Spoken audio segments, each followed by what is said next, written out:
Used to.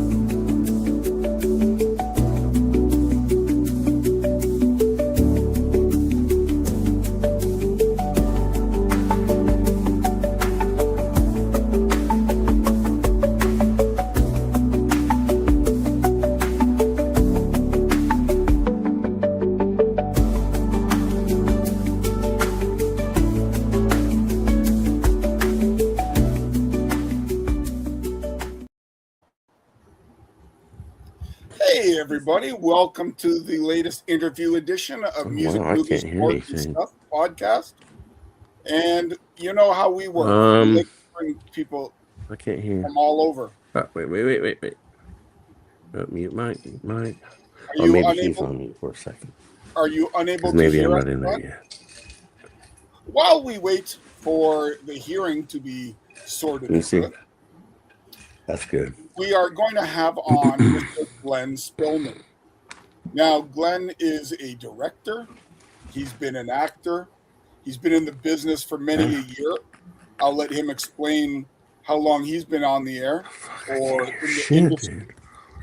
And is Glenn still can't hear us, so we'll continue without him because Glenn is a man of many talents. There you go. You like a little? He has all sorts of different genres that he's been in, but he focuses mainly on horror.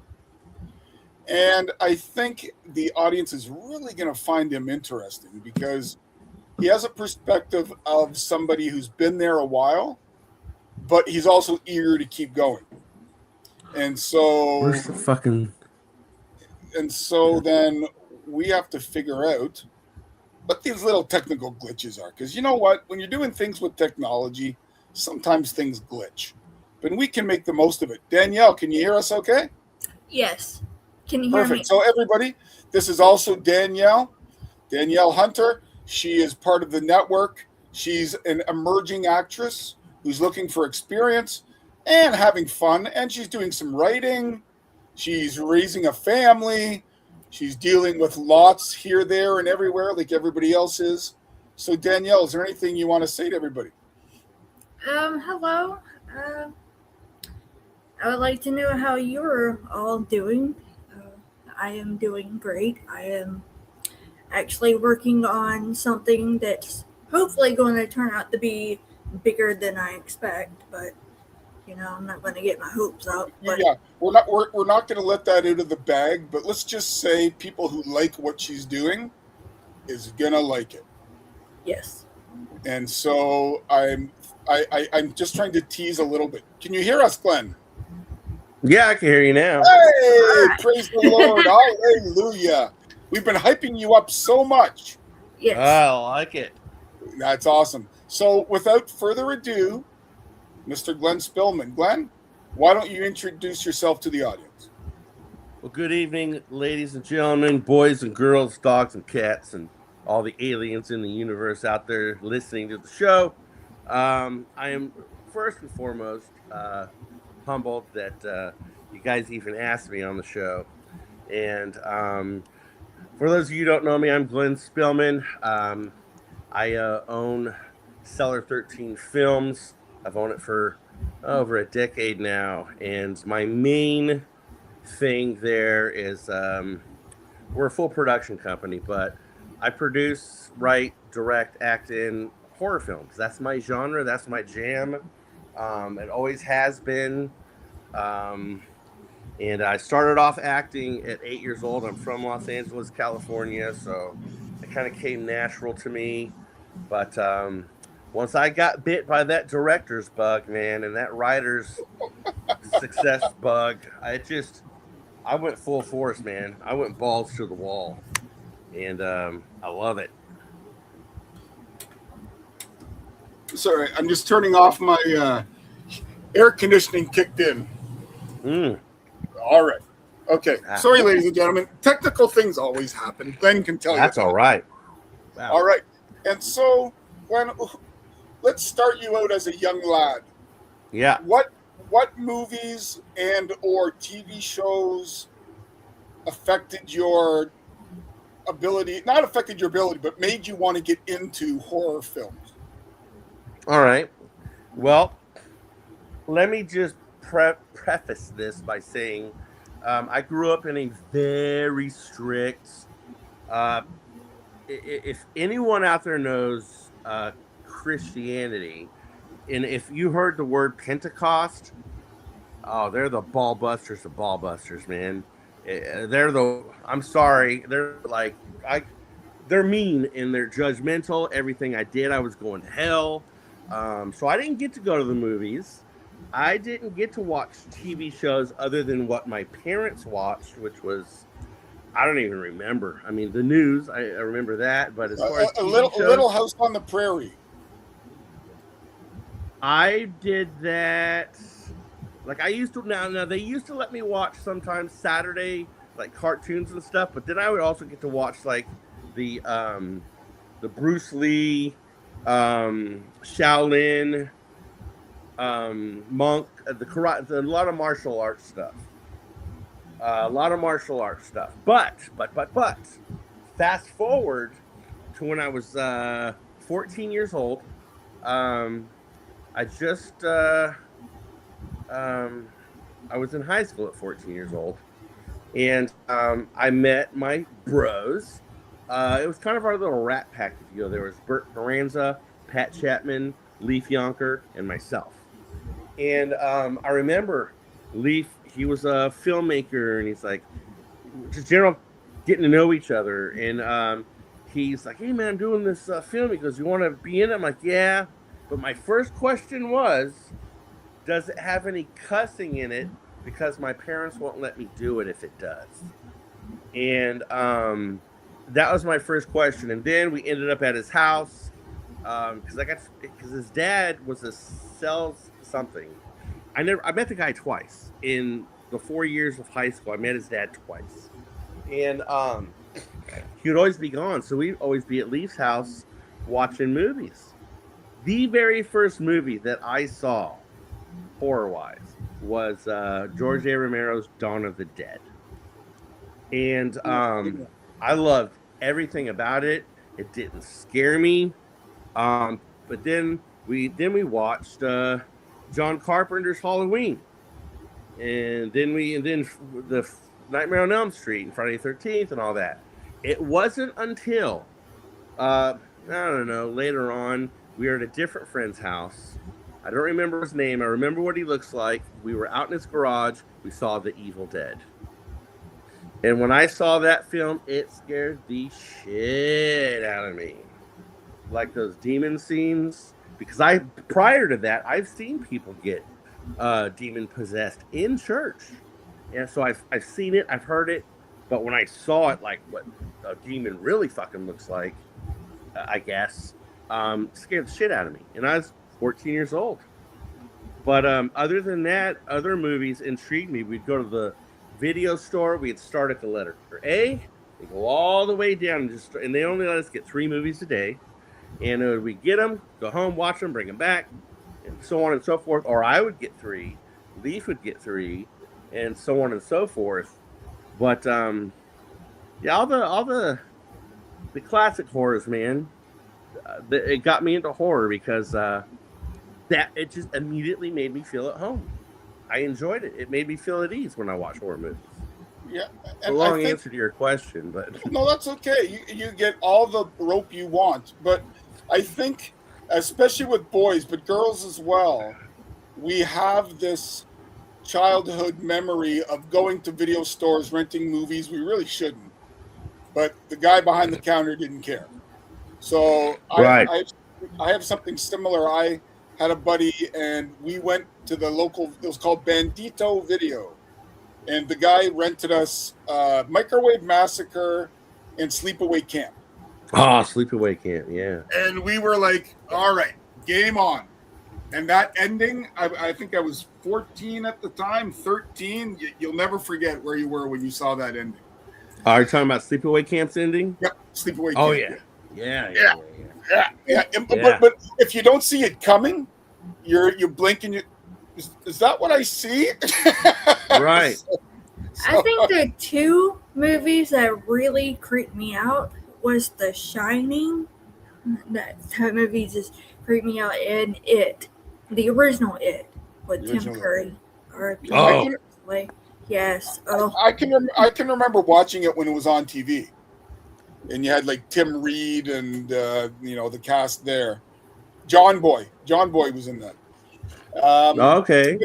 Yeah. but Glenn, Yeah. what is it? Where do you get your ideas from? What inspires you? Do you have a vivid imagination? Do you have things you take from real life? Inspirations from other films? Where does it come from? Honestly, I've always had something up in my brain, even as a little kid. But then when I go back and I think, now that you asked this question, real life, you know, things that I've seen, experienced, how I grew up, um, and then I was a little kid. I was living in this neighborhood. I don't remember the street. I remember the house, the layout, everything about it. And I was there. The It was in Broderick, Northern California, and it's outside of Sacramento. And I was sitting in my little play hut, and the neighbor behind me committed suicide, shot himself in the through the face. It went like I felt something by my face. I heard the big shout, or not the shout, but the gun blast, and I just felt something go by my face, and it scared the shit out of me. So I obviously ran into the house.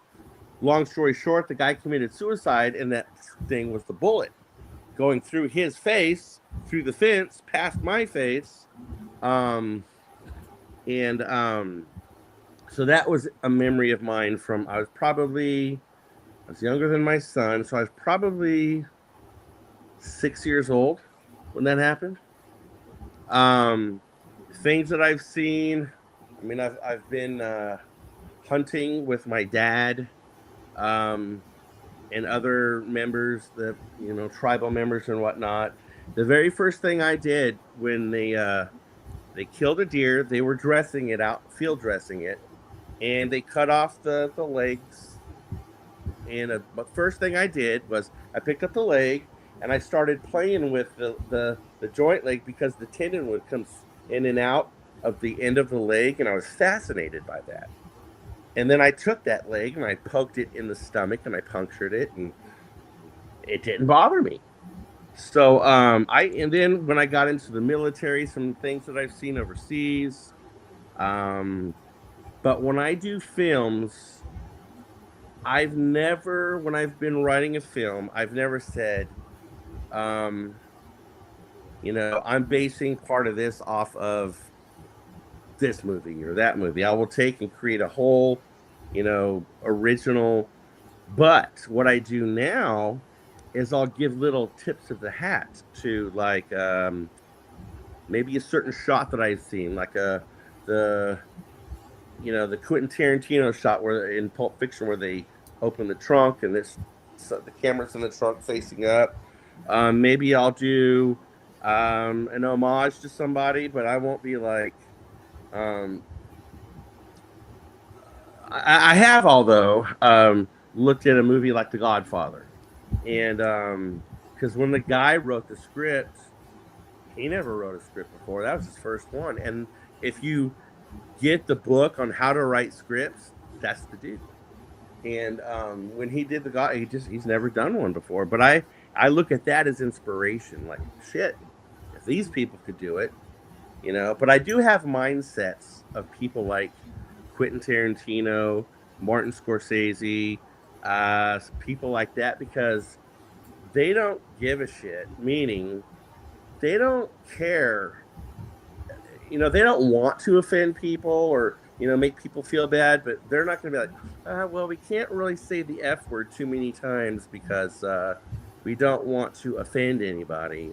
you know um but I think a lot comes from real life, because when I as a kid, I remember after my dad used to beat the shit out of me, I would sit in my room and fantasize how I could kill him. And I remember he was taking me. I mean, it didn't happen, so I guess he's dead anyway, so I can't get in trouble for this. because it didn't happen. The next time he took me hunting, I was gonna kill him. I was going to make it look like an accident, and I was going to shoot my father. And I was probably 15 at the time, and by then I was a very good shot, and I had this whole thing planned out. But I had him, and this is what saved his life. I had him in my sights, and I took, because I always taught to take a deep breath, let it out, and as you're letting it out, pull the trigger, and that's what I was doing. Well, as that happens, during that, however time it was, a miracle of God, because a buck about 20 feet in front of me jumped through the shot as I was pulling the trigger. So, obviously, So was your dad impressed by the kill? he was, because, of course, I didn't tell him what I was doing. Yeah. But he was, because it was his son being like him. He wanted me to be like him. And because I remember the first time, they call it buck fever. A buck ran right out in front of me like 10 feet, and I couldn't pull the trigger. I was thinking pull the trigger, but I couldn't pull it. I was just too excited. And he called that buck fever. And he goes, well, I guess buck fever didn't hit you this time, you know? So, but no, I'd fantasize a lot what I could do to people, or people that wronged me or hurt me, or because by then several bad things have happened to me. So I've had a pretty deviant minds. And Bill Burr, the comedian, he said that I heard this, like, I don't know, 6 months ago. He's all like, what separates the psychopaths from a functioning psychopath? And he goes, here, I'll give you an example. He goes, if you're driving down the road and you think to yourself, oh, I see a group of people over there. If I just move it just 3 degrees this way, I'm famous. I'm on the cover of Time magazine. And if I just keep it like this, no one knows who I am. Everything's fine. So he's saying that there's a lot of psychopaths out there, but people who do things and people that don't. So I get to tell people I get to kill people legally and not get in trouble because I make a movie about it. That's my therapy, if you will. And your imagination can run wild, and it's a positive thing when you're making a movie. Oh yeah, when I'm making a movie, absolutely, it gets everything out. And, but I totally agree with you, because maybe I'm just jaded. Maybe I've seen too many thousand horror films, but very little, if anything, scares me anymore. Like, it's got to be something real. It's got to be something really out there. Yeah. But when I can remember, I agree with you that real life is scarier. I've always said to people, I can watch slashers and that kind of thing, and then go down in the basement and fix my furnace. Like, that's no big deal. Sure. But I remember as a kid watching the news, and there was a building, a skyscraper that was on fire, and a woman was dangling from the window trying to save herself, and she came down. That stuck with me for years, as opposed to the Evil Dead. Like, I love the Evil Dead, but it's practical effects, and that's why I love that. Like, I can watch The Beyond and look closely when the eye gouge, because I want to see how good it is. Right. So that kind of leads me to the next part of talking about effects. Sure. What do you think should be the purpose of practical versus CGI versus AI when you're making your films? Well, and you can get on your soapbox if you want. Sure. I just watched a movie the other day. I did a podcast on it, actually. It's Bambi. The Bambi movie, the horror movie. And it was done, I think it was right at $1 million. And it was a group over in Australia. It was, they did it in 20 days. Good movie. I didn't have a problem with it, except the cliches, and except that she's running, they're not showing, so this is gonna, it happens. Some of it was a little bit kind of BS, but as I was watching it with a friend, I'm like, watch, we're gonna rewind this. the blood splatter that just happened. Tell me what you see. Well, they really couldn't see what I saw, but when I explained it to them, I'm like, it's shinier, it's more cartoonish, and so when I explained it to them, they're like, oh, okay. Um, I think I am a huge. Well, the first movie I saw, Dawn of the Dead, is when I got introduced to Tom Savini, and then Tom Savini was doing all these things that I liked, and I consider him the El Jefe, the king, whatever euphemism you want to put. He's, in my opinion, the best of the best when it comes to special effects. Just curious, you like him better than Rick Baker? Ooh, well, shit. Well, when you got Rick Baker, and then you got Greg Nicotero. I would say, if I had my Mount Rushmore, they would be on it because they kind of intermingle each other. Yeah. But if I had to pick someone, as far as if I wanted to dive into their brain and I was working with them on a film, I feel now that I could dive deeper into Tom Savini's head with some sick shit without him going, oh, wait a minute. And I think that him and I could jive well. Not that the other guy couldn't. I'm just thinking Tom Savini is a person that likes to press boundaries and likes to test things. Now, CGI. Like, that's why I don't watch. Well, I don't watch Marvel I'm just not a Marvel guy. I go with my friends. Sure, I'll watch a movie. I'll watch a romance movie if I have to. If you put a gun in my face, I'll do it. But I'll watch anything because I'm a movie lover. Just to say, so one of the expensive people coming to your next film isn't Hugh Grant? No. And yeah. And so that whole thing with Bambi was CGI and AI stuff. Another film that I watch, Clown of the Cornfield. It should be Clowns because it's multiple. And it was, I thought it was like filmed in like maybe Missouri or Nebraska, but nope. It was in Canada because I was like, Canada's got cornfields, and I did my research. They got millions of acres of cornfields. I've well, holy shit. I've got cornfields a kilometer from my house. I think there's lots. Wow. Yeah. I think that I like practical effects, number one, because I think they're just cheaper to do. Because with CGI, you have to have a team of computer people and then you got to dress everybody up in their little outfits with little balls, and it just takes more time, more expensive. I think because I don't want to watch a movie like Marvel and stuff where almost 100% of it's CGI on a green screen. You know, that's just, I've seen how those are made, and it's just boring to me. There are some uses for things. When it comes to horror movies, practical is just better. It's cheaper. It's more realistic looking, and you get to play around with it a little bit. Mm-hmm. See, I always thought, as an admirer of horror films, that CGI was cheaper, only because you see a lot of low budget films with some god awful CGI. Like, I think the top of that is like Birdemic.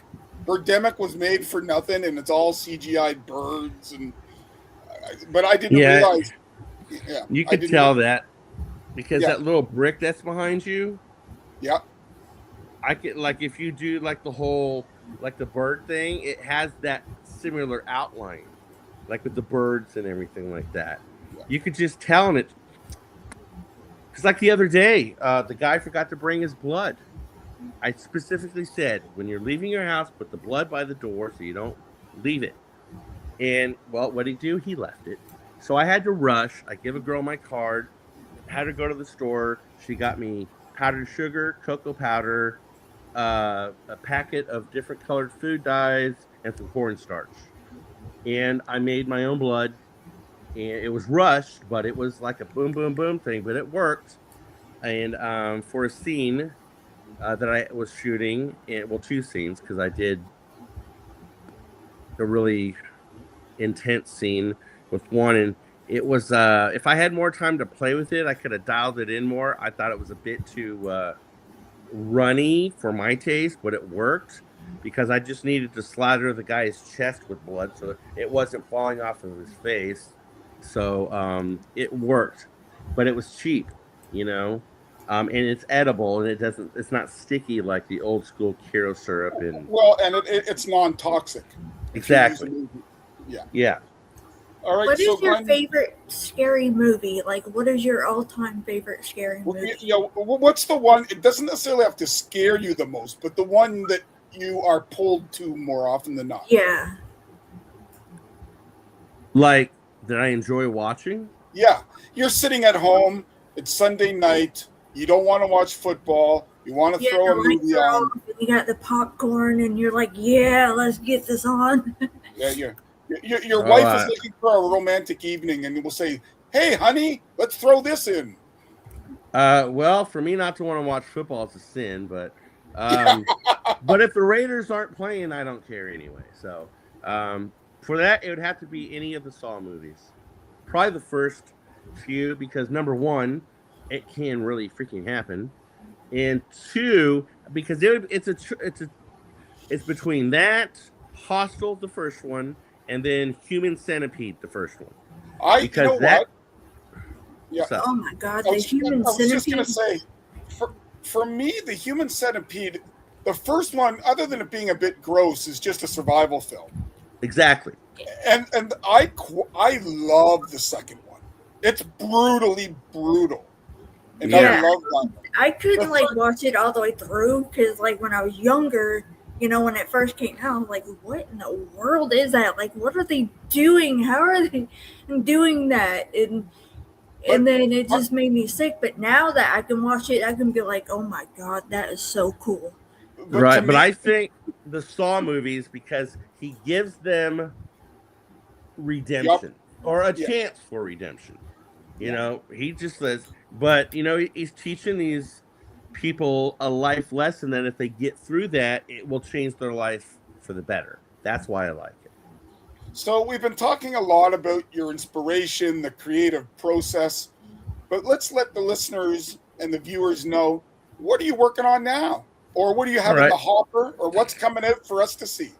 All right. Well, right now I'm working on a movie called Serial Killers: The Beginning, and I got four more scenes. We shot yesterday for the scenes I wanted to do. We got like three minor scenes to do, and then the end scene, which is going to be freaking brutal and intense.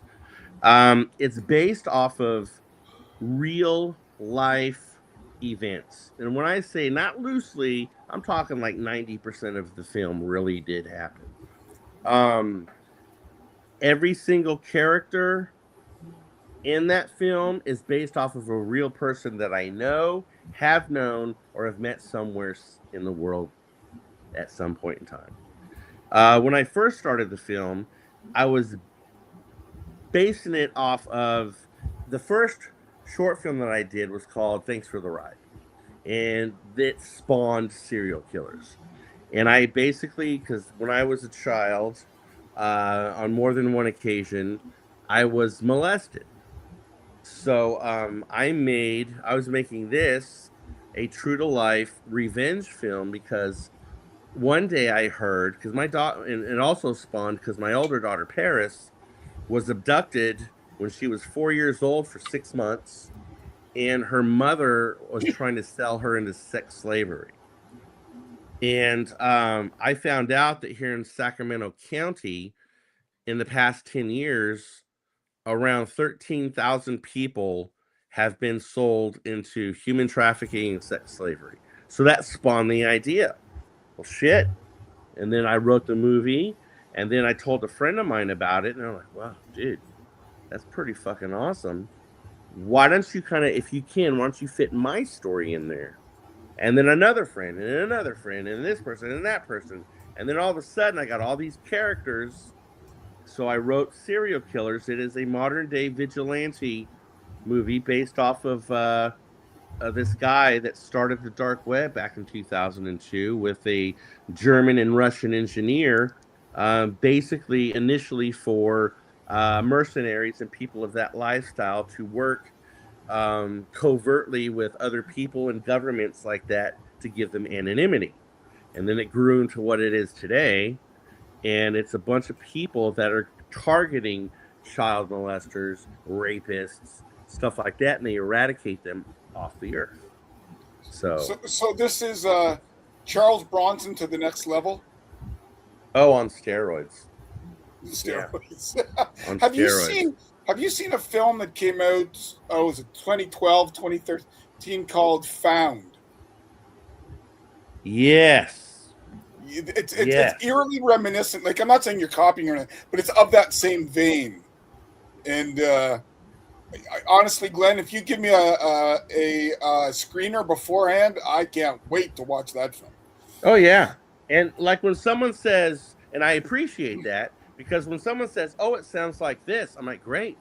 Because the good thing about me is it happened to me and I'm just portraying it on film on the XYZ so other people, and I think that's great that other people are making films like that, but my thing is not to glorify anything but to uh, let people know that this is going on, that let people know that I'm living it true to life right now. I mean, my daughter, who I missed her birthday, she's 8 now.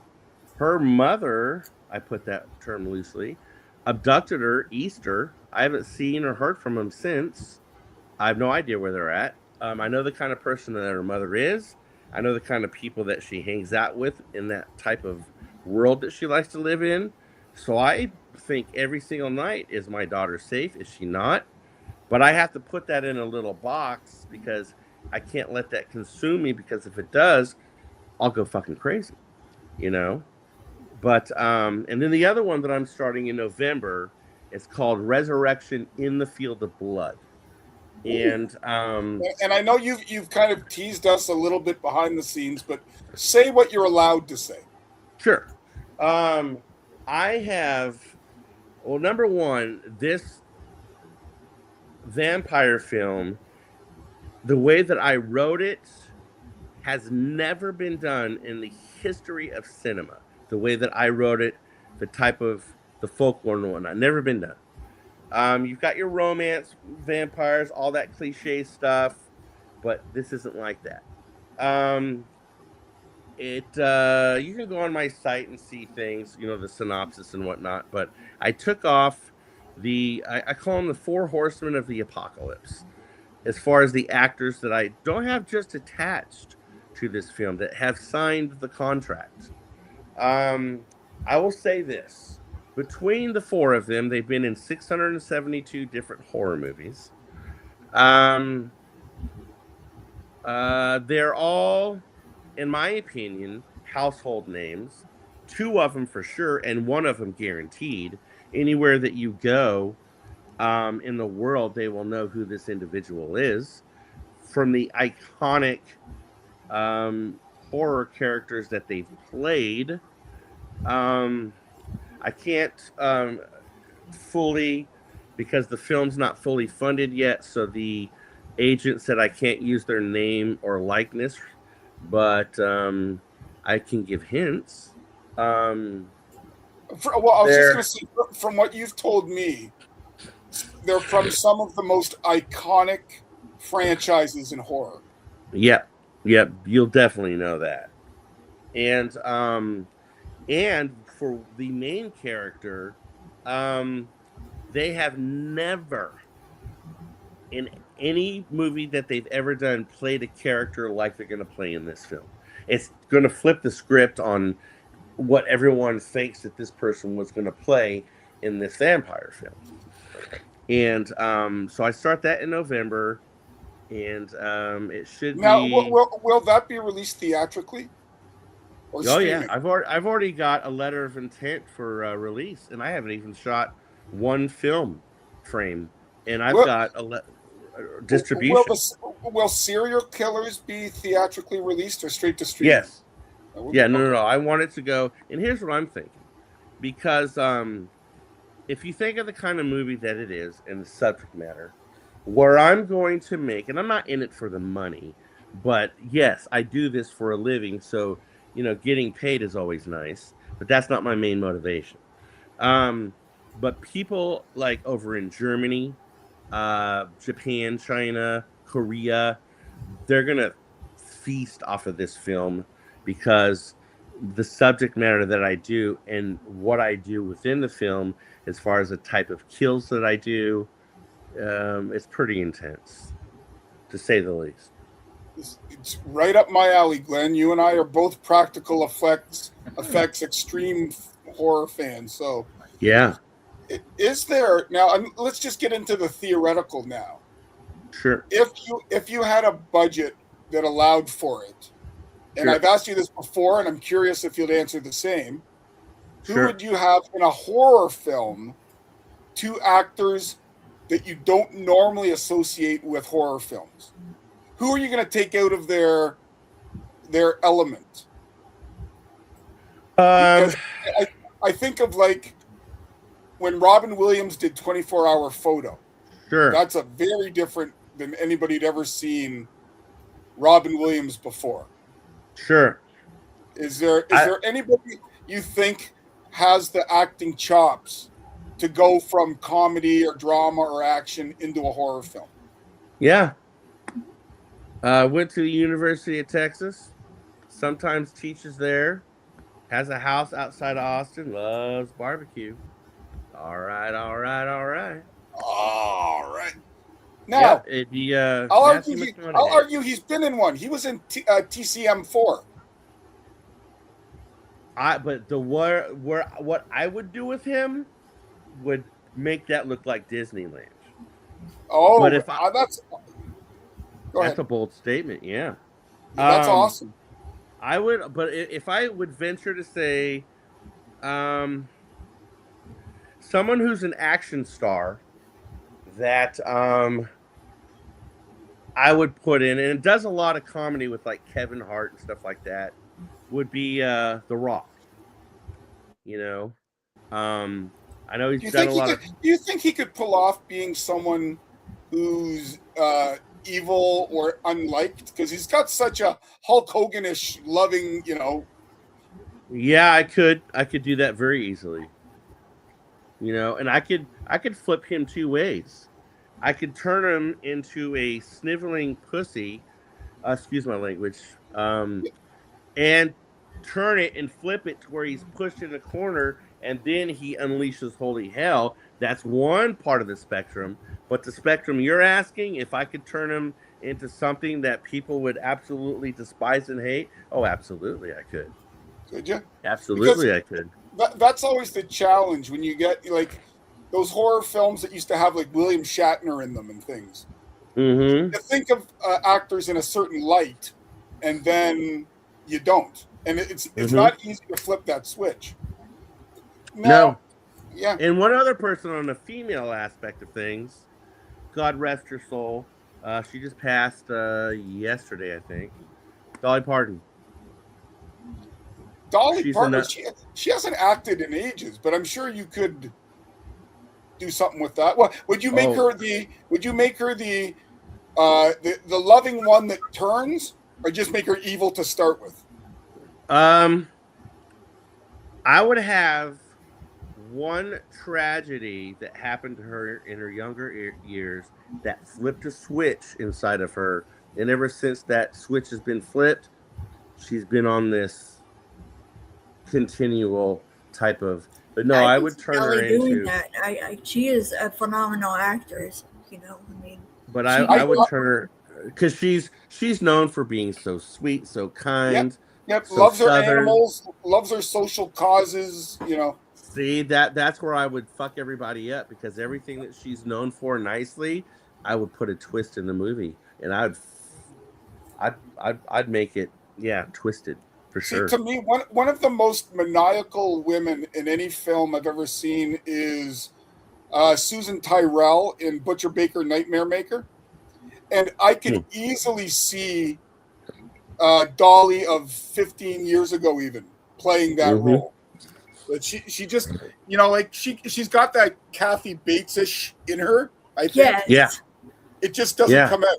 People want to see the smiling, singing, dog loving. They don't want to see her plot to kill somebody, so you can totally do that. But Dolly's got this innocence about her where she can just come on screen and smile, and you think, oh my God, she's so cute. She's it. And then all of a sudden, wham, you just see her just be this evil Knievel. She could pull a Betty White in Lake Placid. Yes. Yeah. Betty White's another one, they can easily pull it off. Yeah. Now there's this real life. There's a house in downtown Sacramento. You can go visit. It's there. Have you heard of a Dorothea Puente? No. Well, she is a serial killer that lives here. Well, she's in jail now, Sacramento. She known as the Death House Landlady. So she'd get these people that would rent rooms, and it was like an old Victorian house in downtown Sac.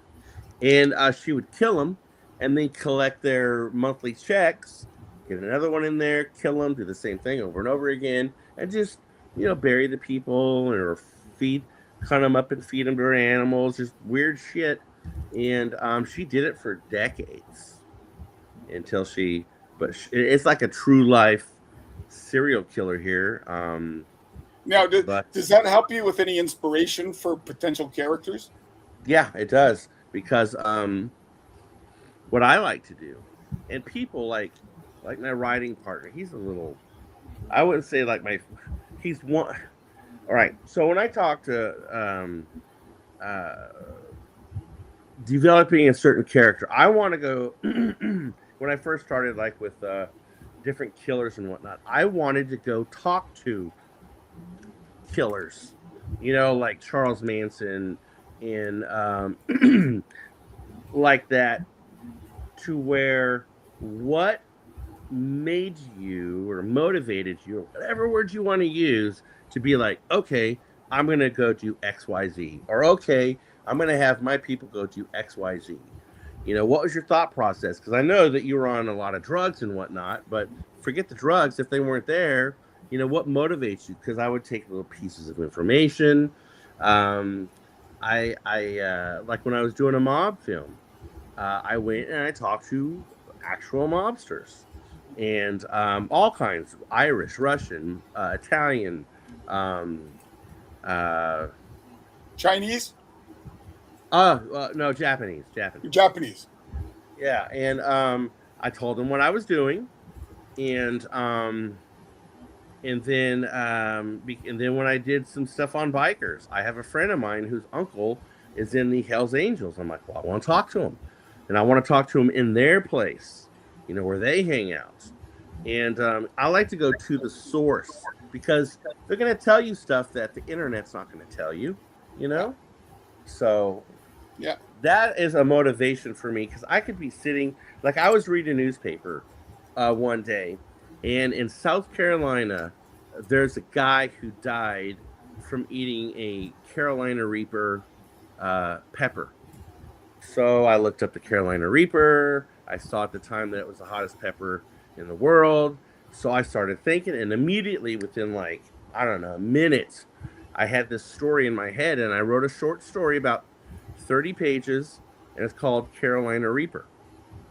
Well, if you need someone from real life to help you with that, we just interviewed a gentleman in his mid-20s called Spice Jesus, and he will do all of that. And if you want that hookup, I can get that for you, because he literally sat there, and we were just doing a casual interview like this, and ate one of those one-piece chips that were the hottest in the world. Oh, yeah.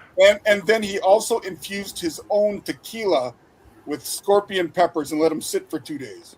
And took a couple swigs of that. So I don't know what motivates people to do that shit, dude. I well, don't either. well, I can't. honestly, it's not that far off a horror fan in the sense of they want the adrenaline rush. They want Yeah, that headspace. You know, it's the same thing. People take the world's fastest roller coasters. Like it's almost the same. You know, sure. uh, other than all I could see is heartburn. That's all I can Right. see. Now, before we go, I do want to get your thoughts towards the people that are just kind of breaking into the business, Sure. whether they're if they're 22 or if they're 52. Sure. What steps would you take for a young woman, young man looking to get his toe in the water and then sprout from there? As an actor, as a filmmaker, as all the above. Yeah, all of the above. Like just literally getting in the business as a grip and becoming Tom Cruise or whatever. You know, All right. how's that transition? Well, first and foremost, I would tell you, uh, don't go to film school. You don't need to go to film school. You don't. You're not going to learn anything in film school other than maybe a technical definition or little pieces here and there. Where you'll learn is being on set. Get on a set somewhere and ask them, "Hey, man, I want to learn camera today. Show me everything," and ask questions. I do that. I let people come on my sets all the time because that's what I did. I learned. And if you want to make a movie, you don't need millions of dollars to make a movie. Dude. Right now, I'm doing serial killers, and right now my budget is under 10,000, and I'm almost done with the feature film. You know, I get I just used a place yesterday. Most people have to pay for locations, like a lot of money. I get mine for free. It's about my pitch, and so that saves me thousands of dollars.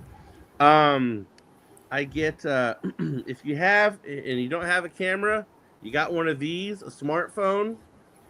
Use that. Tangerine Dream, award-winning film, was filmed on an iPhone 4. Um, you don't the two basic things. If you need to go to the local colleges and go to the film departments. Hey, I'm a aspiring filmmaker. I want to find someone in your sound department to use as my sound person. Can they get extra credit for class? They will, absolutely. You can get all that stuff free. Um, if you've never wrote a script before, you could do one or two things: learn it, or just set up a scenario. Get like two or three friends together. Go, okay, guys, we're gonna play poker at the table, and you give them a scenario, and then do a skit. Do like a 5 minute skit, and then do another one 2 days later, and then hone it and hone your craft. Get on as many if you want to be an actor. There's shit all around wherever you live. Get on because there's a lot of people going. I'm doing this movie, but it's not paid. Get on it because in networking, you never know who you're going to meet. I did a major motion picture, a Robert Redford film, a few years back, and I'm in 3 scenes in it. The opening scene is one of them. It's based off of a true story, and I got it from networking with someone. I played an extra, and we're just talking like, "Hey, man, I got this friend that's looking for boom, boom, boom," and I would say get on a set and just start learning stuff because that's where you're going to learn. And do not let people tell you it takes a lot of money to make a movie. It doesn't. It helps. It's nice to have, absolutely, but you don't need it to make a movie. You just need to have like-minded people that want to work with you. That's awesome because the one thing I was going to ask is, and I see the ads up in Toronto, and I'm curious Mm-hmm. to do them, is just becoming an extra, being around the set, knowing how a director runs his or her film, how the sound department, the lighting, the makeup. I figure you can absorb so much without having responsibility as an extra. Sure. I'll just spit this real quick. The Robert Redford film I was in, I originally got on there as a extra because I didn't get the part that I wanted. But they go, "Hey man, we like your look. Do you want to be an extra, a prisoner?" I'm like, "Yeah, sure, hell yeah." So I was getting dressed. I had my oranges on, and we filmed it at the Nevada State Prison. and I heard somebody say, "You." And I looked up, and they're pointing at me. He's like, "Get undressed, get in a guard's uniform." Yes, sir. So I went to wardrobe, got a guard's uniform, and they brought me in. They told me what the scene was, and that's me in the opening scene. And I'm walking the prisoner to their thing, and I got into three other scenes, and I got that role because I first went as an extra. The actor didn't show up that was supposed to be there. They liked my look. I got in on it because you never know what's going to happen on set. I do it all the time, you know. Well, So if I recall, you put a post out about 2 weeks ago about one woman who was an extra got thrust into a role, yeah, and she she ended up did. doing a good job. Yeah. She did, and the scene that she does is probably the top one in the top three kill scenes in the entire movie. It's really intense, emotional. She really gets into it, and it's pretty awesome. So yeah, and she was just showed up because her sister said I was looking for an extra. Yeah, and then it's a nice pay raise from $40 to whatever it is because you got to Yeah, speak. Yeah, and then I found out that she was the musician, and now she's writing a song for the movie. perfect. Now Yeah, I know that you're a man of many hats: director, producer, actor, and there's a lot sure. more that goes on. Writer. Have you ever thought about getting into the music end of it? Well, I have because I was talking to a friend of mine yesterday, and he's the DP on my film. His name is Freeman Free Jack Williams, and he's a platinum winning producer in music, and he's worked with like Tupac, Snoop Dogg, Dr. Dre, Warren G, all that. And we were talking about like music and the film and editing and whatnot. And I'm like, you know what? I go, I can compose. And he goes, you can. I'm like, but hold on a second. I do not know how to read music. I couldn't tell you what a C note is or what an A note is. Nothing. I hear it in my head, and then I mess around until I find it. And then I piece it over here and I piece it together. Um, as far as the music aspect goes, I'm kind of toying with that now because I'm collaborating with several artists, and I kind of tell them what I'm thinking, and I might like do the music that I hear in my head like out of my mouth what I'm hearing, and then they'll kind of put it together. But yeah, the music aspect it really intrigues me. Sure, Well, the reason I ask is I had an interview that I'm setting up in the next couple of weeks about somebody in your exact situation, but he also does the music, producer, director, sure, actor, and I'm like, how many hours in the day are there? How do you how can you get this stuff? Like, how do you manage your time? I wasn't going to ask this, but it came to me. How do you manage sure, your time between okay, I could really use an extra hour's worth of shots, but I got to go to my son's soccer game. Like, how do you manage the work life balance? Well, I have everything so dialed in before I even get on set. I know exactly what I'm doing. And as long as the actors know their lines and can pull off the role, it goes off seamlessly. Plus, I usually shoot with two cameras, and that cuts things in half. But if I know for a fact that I have to be at my son's soccer game at 3, and depending on where it is, I gotta leave set, done, in and out at 2:30, no questions asked. I time everything, and then I'm always asking my assistant, "What time is it? How many more scenes? All right, guys, this is what we got to do." And I always make it happen. You know, it Do you always you comes. do you use a second director, I had like an no, assistant or associate? Like no, like if you have an upset stomach, somebody else can man while you're gone. no, because I, well, how do I put this without sounding arrogant? Um, I love what I do so much. I don't care if I'm throwing up every 3 minutes. I'm going to be on set with a bag in my hand, mask over my face, throwing up, but I'm still going to be doing stuff because I love what I do, and I feel that with certain aspects of things, if I let certain people do it, they'll either A, cut corners, B, not give what I'm trying to get out of somebody. Like they might let someone talk them out of saying a certain line. Well, that certain line has to be said. That's the whole point. That one line is the point. Now, anything else around it, sure, we could change. But I feel that some of the people that I work with, except one, will let people talk them out of shit. They're just that type of person. But no, I do it myself. Okay. Yeah.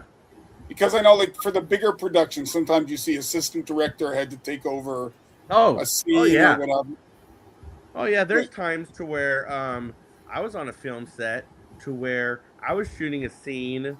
This was at the prison over where the horses are, and they were shooting a completely different scene inside the jail cell.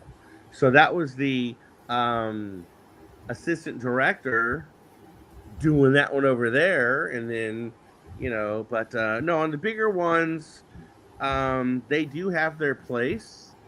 They really, really do. But I run on a skeleton crew because I told people all the time, if you give me $1 million, I'll make 10 fantastic films. Because I know for a fact I can make a film start to finish easily for 100 grand and have name talent in there and give you an awesome film. I know that for a fact. You make Lloyd Kaufman, Don Dohler, and Roger Corman very happy. Like I always go by, if somebody says, what kind of movie do you want to make? Roger Corman had the 3 B's: blood, boobs, beasts. You throw them into a film, people will come out. Oh yeah, dude. So yeah, we're getting towards the end, but I do want to ask you one important question because your perspective means a lot. Well, thank you. What are some areas within the horror industry or genres you think have been underrepresented or not at all? Personally, I think there should be a few more environmental horror films. I don't think there are. Or there's not enough, to me, mainstream body horror. I don't think there's enough of that. What direction would you love to see? Would you like a return of Nazi exploitation? Would you like more horror in the terms of supernatural? What do you think could work? I think 2 parts, both ends of the spectrum. One, like the movie I'm doing now, I'm getting a shit ton of backlash and serial killers. I've counted them, over 200 actors turn down certain roles just because of the subject matter towards the end. People don't want to talk about it, and they're afraid of it, this and that, but it needs to be told. And that is real life shit, like pedophiles and all that. That's like a hush-hush situation, but it's also prevalent in politics right now with the fucking Epstein files. And it's out there. My child was fucking abducted at 4 years old, was going to be sold into sex slavery by her own mother. Those kind of stories, the true ones that really can get you, need to step out there. But I think that with a lot of the religions, the practices, and stuff like that, and what people are playing with right now, is more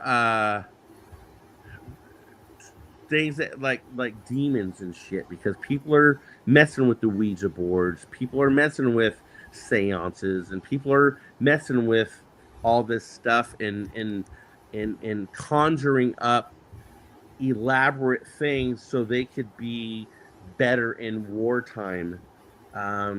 Because different religions, even, and I'm not trying to get religious, but if you go like with Egyptians, thousands and thousands and thousands of years of conjuring up spirits to help them win a battle. They still do that shit today. A lot of people that in the Asian culture dig up, people from the dead to help them in, a lot of military does this stuff. And in that same lines, the Mexicans with the Day of the Dead celebrations, bringing the bodies out and celebrating. Yeah, well, yes, And there's an Asian culture that digs up the fucking bodies once a year, and they'll like have a cigarette with them and do this once a year. They dig up their loved ones' bodies. But I think some really true life supernatural shit. I like that because that's going on around us. I feel. I feel. For me personally, Supernatural's low on my list. Not because I dislike the genre, but I find for every one good Supernatural, there's 10 that aren't. True. The Supernatural one for me is the one with the biggest ability not to come through, at least in my experience.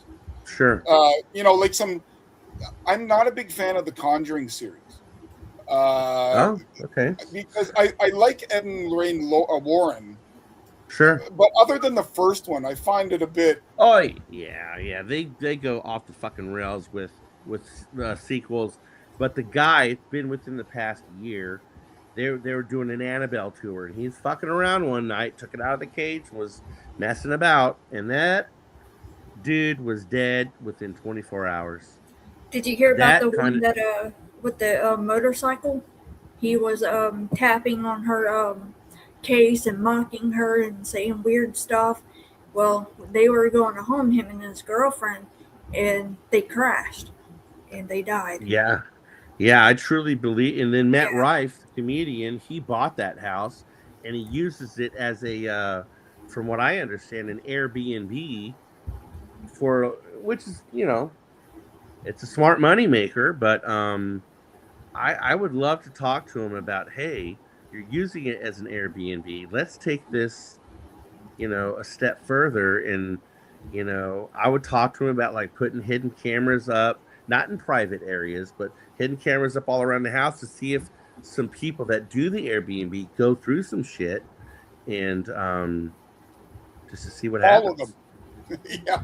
Okay. And the other area I think it's got its own niche, but with the ever-growing legalization of marijuana, I wonder if you could almost do weed horror.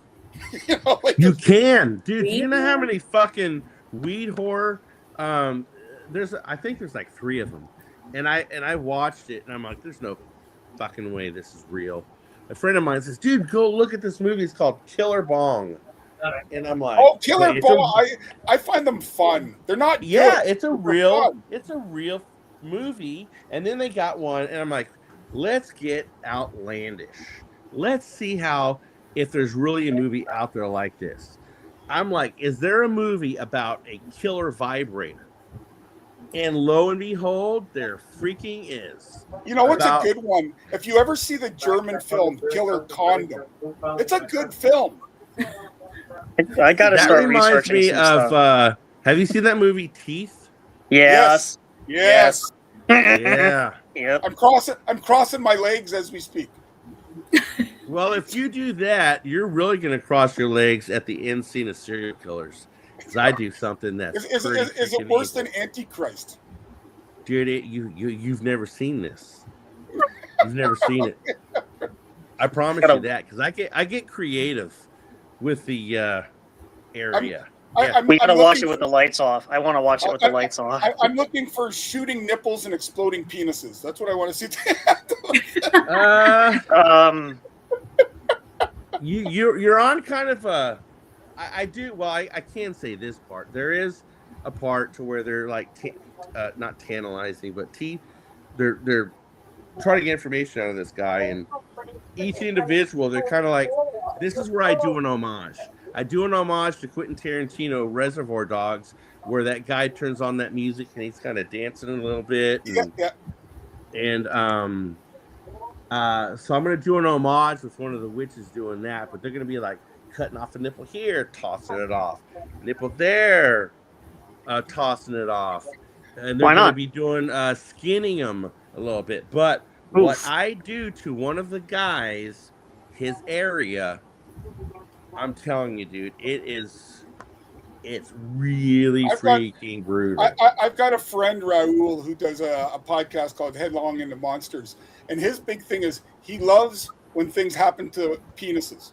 He loves seeing it in horror films. And he's got a top 10 list of films that he calls it genital mutilation films.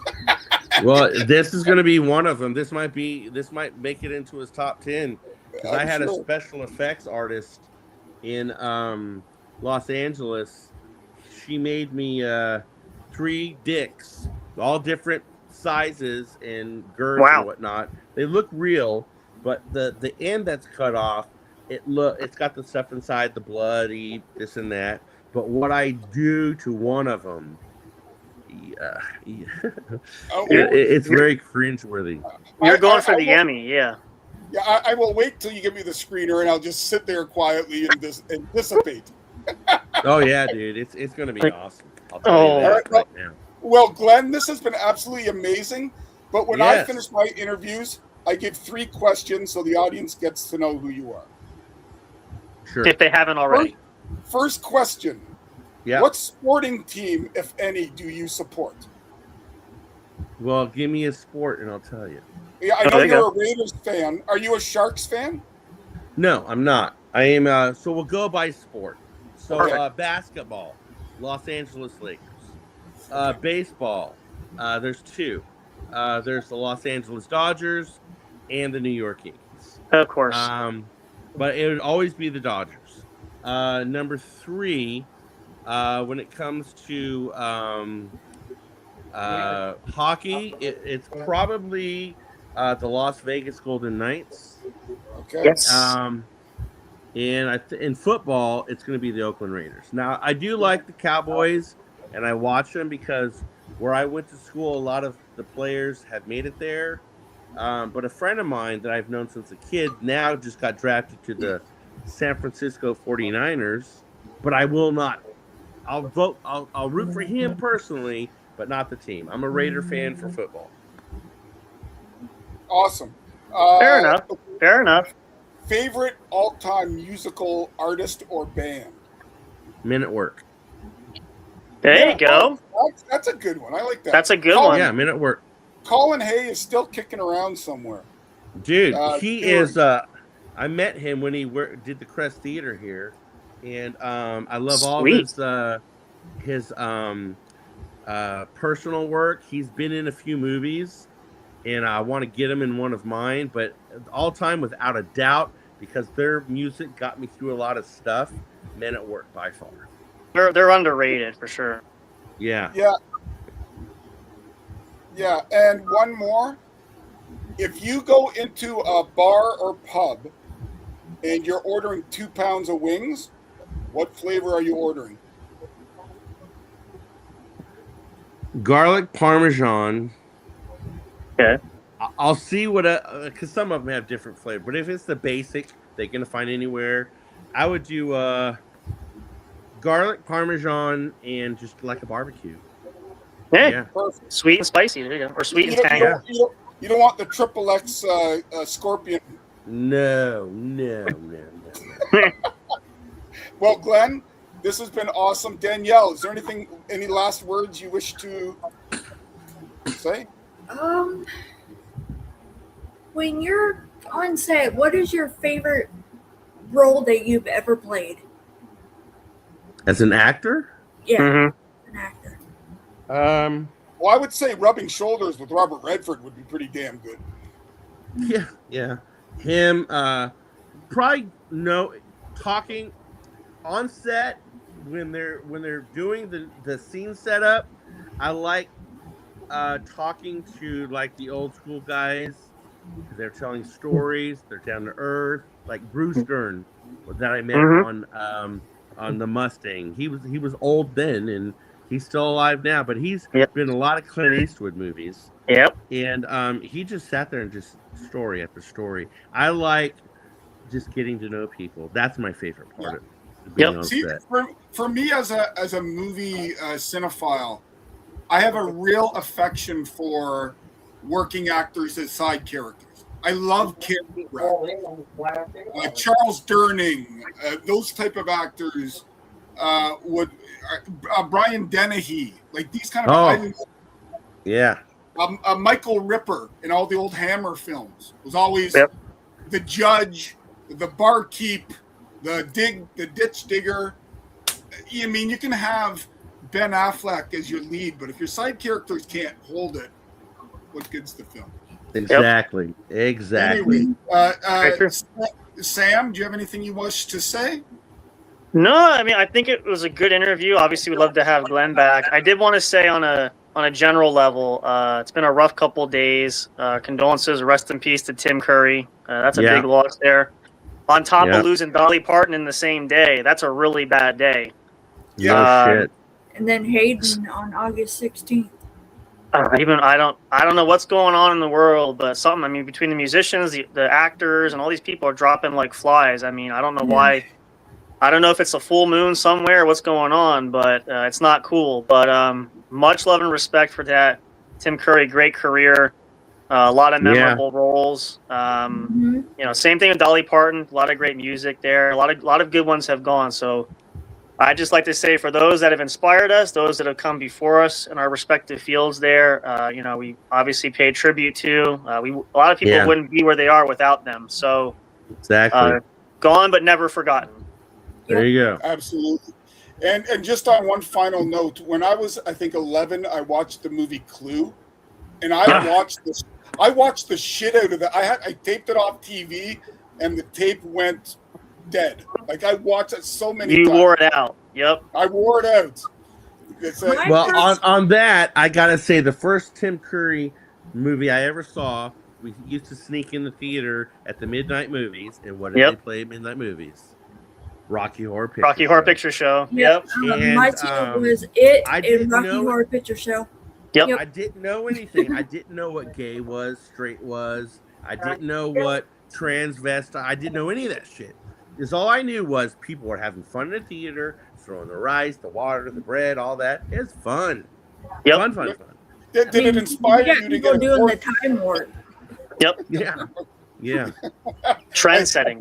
If I have to hear that at one more wedding, I'm walking out. I don't want to do the time. Yeah, and Glenn, did it inspire you to buy a corset? No, but not to get personal, but yeah. No. Your own fetish is your own thing. I'm just curious at that age, you know. No, I didn't, but you know what? My sister did try to blackmail me one time. She had, I don't know where it came from, but she has or had a picture of me. I was in a blue, like, lingerie, what do you call those? Nightgown, camisole kind of thing. Yep. But no, it was a full nightgown. But full nightgown. Okay, I was doing a pose. I don't remember it, but she tried to blackmail me with that one time about, well, if you don't do this and this and this, I'm going to put this out so everybody sees. I'm like, I don't give a shit, dude. I don't care. I'm like, dude, 3/4 of my friends are gay, and they. Here, I'll do it for you. Here, give me the phone. I'll do it. Here, that's what I said. I'm like, dude, you do realize where I'm at, right? The biggest issue with wearing women's clothes isn't wearing the clothes. It's how can I pee quickly? Right. Oh yeah. Anyways, Glenn, this has been absolutely phenomenal. We'd love to have you back. We'd love to have a series for new filmmakers or for horror filmmakers. And when you have something coming out, tap us on the shoulder. We will promote the shit out of it. So I appreciate that, guys. And same goes to you, man. If there's anything that I could do to help you guys out, just let me know. Well, I appreciate it. If you are shooting a film in Toronto, you let me know. Well, you know what? I've been thinking about that because they have good incentives there. They do. They have incentives, yeah. I know 2 actors that live there, and I was thinking, now granted, that's still like way on the East Coast, but the incentives, if I could figure something out to where even if I do a short film there, I go for a weekend or a week, and I do like one of my short series up there, hell yeah, I would do that. I would just get everybody from Toronto. I would go there with my DP, that's it, and I'd get everybody else up in Toronto. The whole crew. I want to be zombie number 4. Zombie number 4. All right. Or drunk at bar. You know, that'll be... He's good at that. Yeah. Yep. All right. Anyways, Glenn, that's been phenomenal. Yeah. Danielle, it's always a pleasure to have you in here. And of course, our president, Sam Crow, wonderful, wonderful human being. Ladies and gentlemen, this has been Music, Movie, Sports, and Stuff. Come take a look. It's on all your podcatchers. I'm going to put this up there.